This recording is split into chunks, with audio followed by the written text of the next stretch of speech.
Hello and welcome to News9 Facebook Live with me, Adarsh Vepachedu.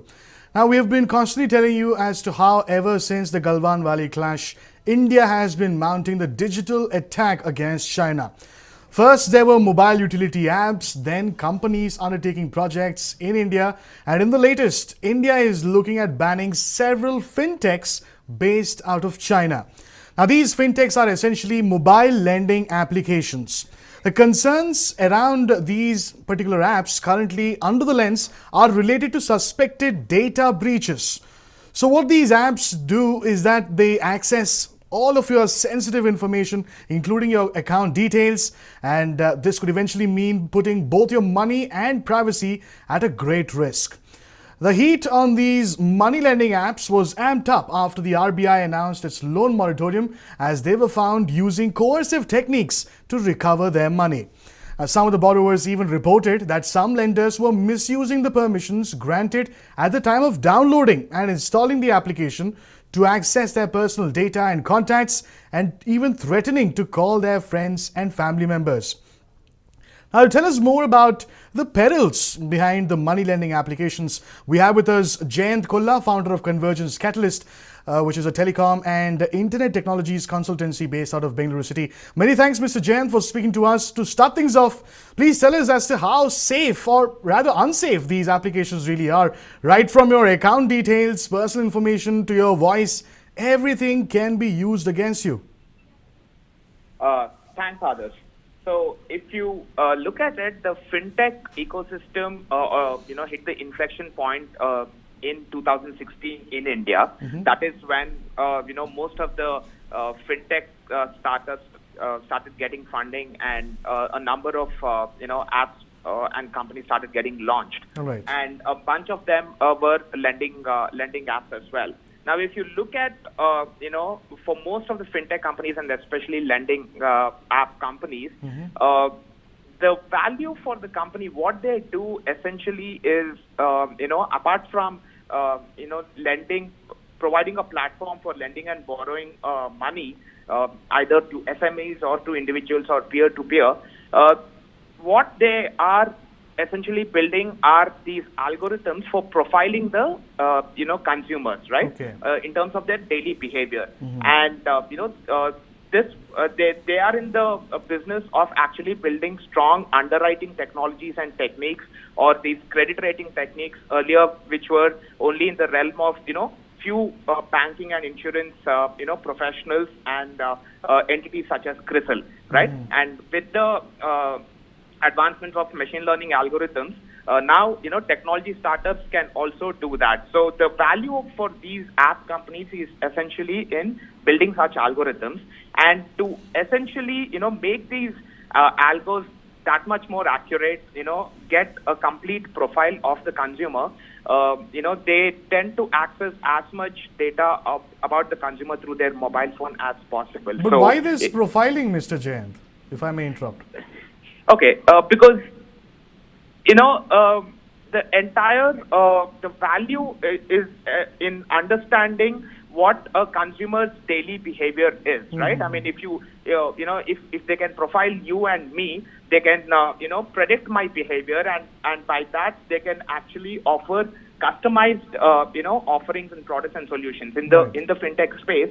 Number one, what is my credit rating, right? I mean, whether I'll be able to return 1 lakh rupees versus 10 lakh rupees of that you will be able to return. So that is the first level of profiling. But even going further, a lot of my daily activities, what kind of car that I use, what kind of shoes I wear, all these data and information could be very useful for beyond the lending ecosystem and the fintech ecosystem as well.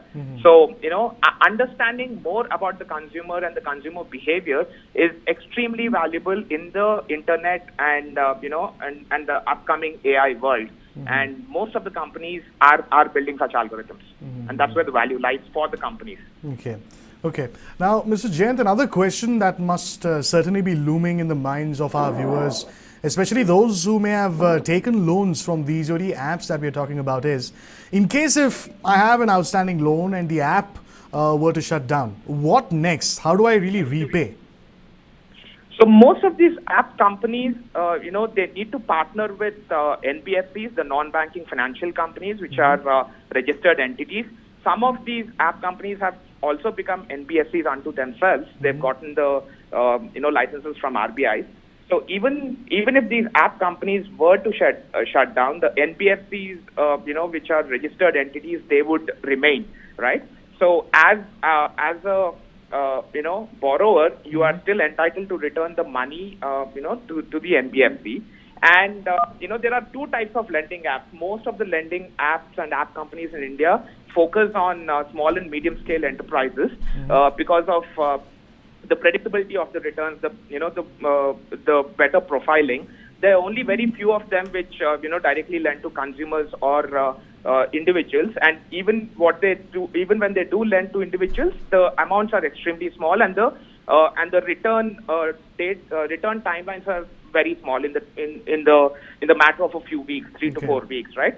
So even if the app company is shutting down, the return timeline should be well within the stipulated period of time for the loan to be returned. Okay. Lastly, Mr. Jain, the bottom line really seems to be that India is indeed cranking up the heat on Chinese investors. How do you see the scenario panning out here in India? And wouldn't Indian companies be at some kind of loss, given that you're cutting access to some easy money? And also, you could tell us about the kind of options that companies here in India have at this point in time. Yeah, I mean, outside of the US investors, Chinese investors and the big Chinese technology companies like Alibaba, Tencent, and ByteDance have been the big investors in the Indian tech startup ecosystem. And, Chinese investors started focusing on India for about last 7 years now. And in 2018, they invested almost $2 billion in Indian tech companies. That number increased to almost 3.2 billion in 2019, right? And even in H1 to 2019, about $1.23 billion were invested. And this year, with both COVID and the government's new FDI rules, the number fell to 263 million, right? So Chinese investors are sort of, scaling back because of the new government FDI rules.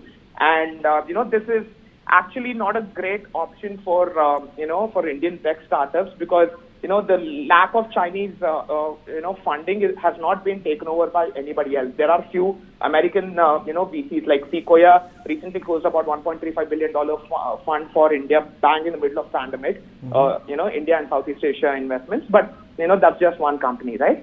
So what the Indian tech startups are doing is they're looking at,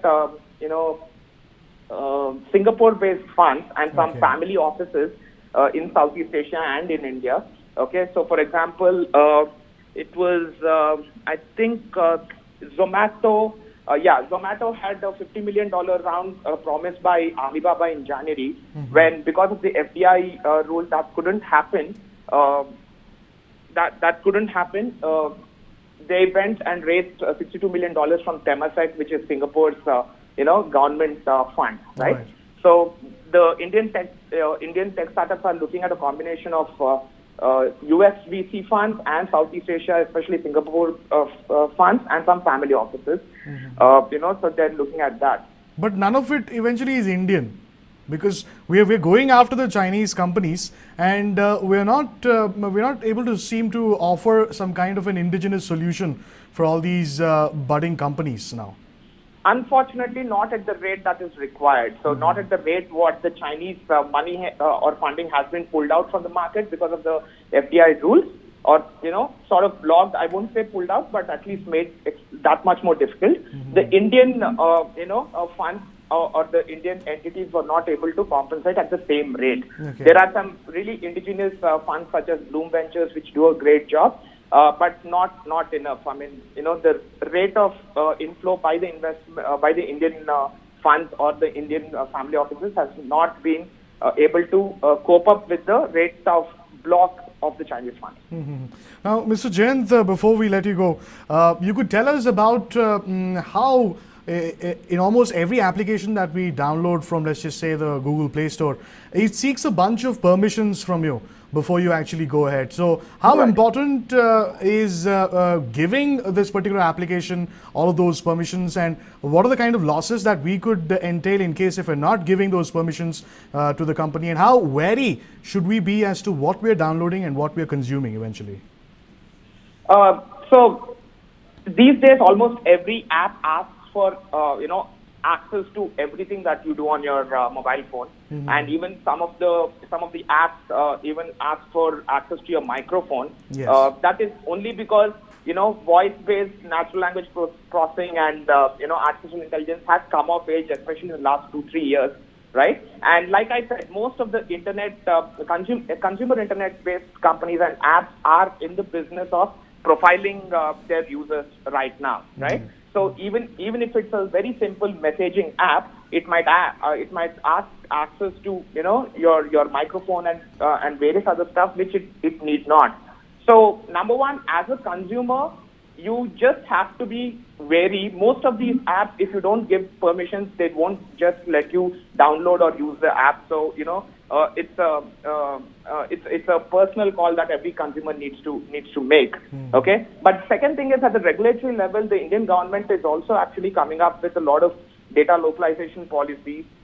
And they are ensuring that the data of the Indian consumers resides in the Indian subcontinent, Indian land, and it doesn't get misused. Okay, and India is actually at the regulatory level when it comes to data protection, one of the progressive countries at the regulatory level to implement some good policies. Okay. So that way, we are. The country and the regulatory environment is doing a pretty decent job, but consumers need to take a individual judgment call, and some actors such as the Chinese players, where there is a perceived threat of data misuse. Considering what China has done with their own citizens' data in terms of the social credit scoring and all that. There the government itself is coming in and putting in big hurdles. Okay. Many thanks, Mr. Jain, for joining us and for shedding light on how India is almost all set to ban a bunch of fintech companies based out of China. So it remains to be seen as to what kind of alternatives will these companies really have. But yes, as the expert just said, before you go ahead and download any kind of application on your phone, do your bit of background check. Ensure that you know as to where this company is coming from, what are the kind of dealings that it has had, and which country is it really based out of. That's important information that you must know. So if you've liked the information that we've shared with you this evening, do not forget to like, share and subscribe to News9 on YouTube, Facebook, Instagram and Twitter. Many thanks for joining us.